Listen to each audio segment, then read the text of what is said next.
Le président de la République s'y est engagé, le Premier ministre également. J'ai eu l'occasion de le dire, le vaccin contre le coronavirus ne sera pas obligatoire ni pour prendre un transport en commun, ni pour rentrer dans un restaurant, et évidemment pour aller travailler.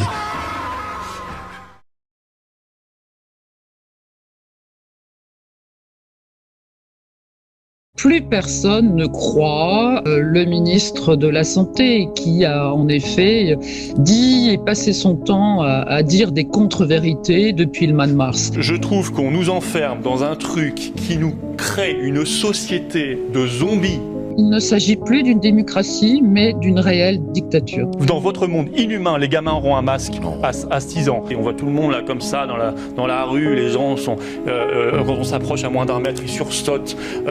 Et deux petits Adolfo Ramirez. Dans Papy fait de la résistance. Là, par la fenêtre, je vois chez mon voisin, il y a 3 personnes qui rentrent pour faire un apéro, je vais appeler la police. Rassurez-vous, Madame Bourdelle, c'est français, c'est la police française. Vous avez mis votre masque sous le nez, on va appeler la police. Non, il avait le masque juste au milieu du nez, enfin légèrement en dessous des narines. Et juste après moi, il y avait 2 gendarmes qui sont passés, qui lui sont sautés immédiatement sur le rab. En mode, on va s'embrasser derrière des grandes nappes de plastique. Alors la Belgique, ils ont annoncé des drones pour surveiller les gens à Noël. Pour surveiller que les gens obéissaient bien aux consignes. On en arrive à un point où on pense à un passeport sanitaire. Alors on va en parler dans une seconde. J'étais avec Axel Kahn hier, qui est généticien, et moi je connais rien au vaccin, par définition, mais j'ai plutôt envie de faire confiance aux gens qui sont des sommités de la médecine sur le vaccin. Je vais vous donner un exemple. Au mois de juin, l'Agence européenne du médicament valide le premier médicament qui a une autorisation de mise sur le marché en Europe, qui s'appelle le Remdesivir, de Gilead. Il accélérerait de 31% le temps de rétablissement des malades. Alors que dès le mois de mars, Raoult et d'autres, pas que lui, disent comment ils ont pu croire ça. Ça sert à rien, voire c'est très toxique, insuffisance rénale dans certains cas. Pourtant c'est validé. 3 mois plus tard, 8 octobre, la Commission européenne en achète pour 1 milliard d'euros. Alors qu'on sait déjà à ce moment-là qu'il y a une étude de l'OMS qui discrédite définitivement le Remdesivir. Ça ne sert à rien, c'est même déconseillé maintenant par l'OMS, voire c'est dangereux. Le Remdesivir de Gilead n'est plus recommandé pour les patients atteints du Covid-19.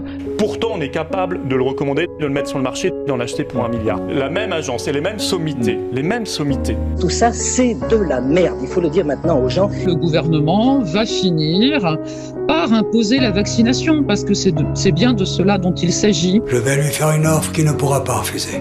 Donne-moi tout ce que t'as, ou bien je te tue. Je trouve totalement stupide cette mesure, parce que ces 15% dont on parle, elles se mettent en danger elles-mêmes.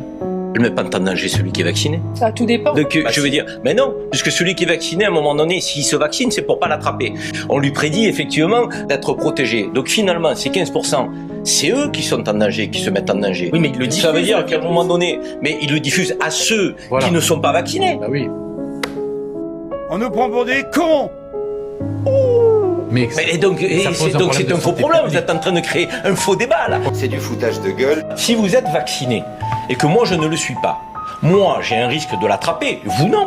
Attends, excusez-moi, si c'est pas ça le vaccin, ça sert à quoi? Tout cela est totalement ridicule. Tout ça, moi je le dis, je le pense sincèrement, c'est de la merde. Parce que c'est toujours dans le texte, même si Olivier Véran dit le contraire. Non. Le passeport sanitaire, qui est-ce qui va le regarder? Le conducteur du métro pour monter dans les transports? Il y a les contrôleurs.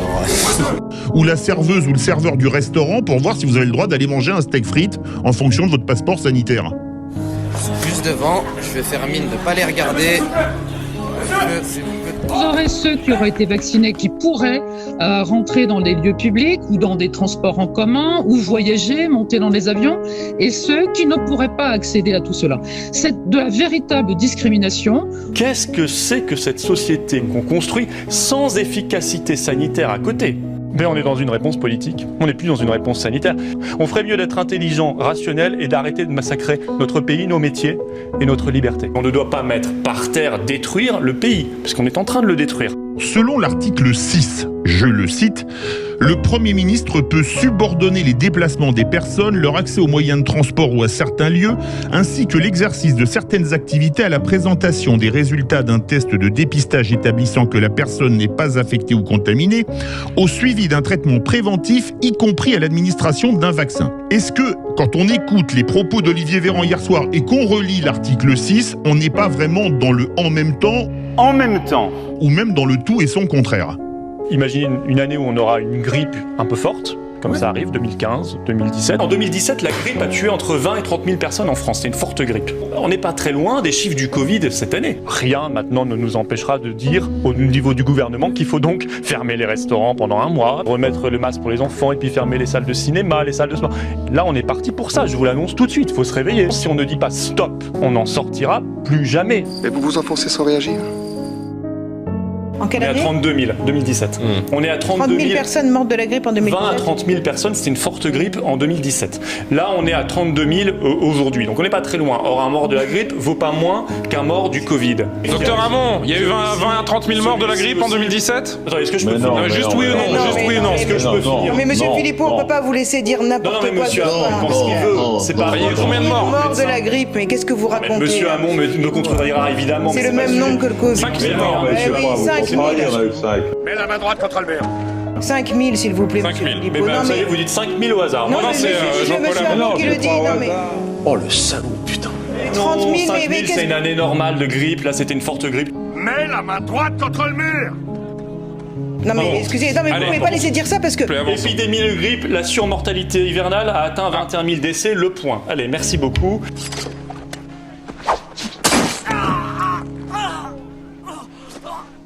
J'aime pas, je partage.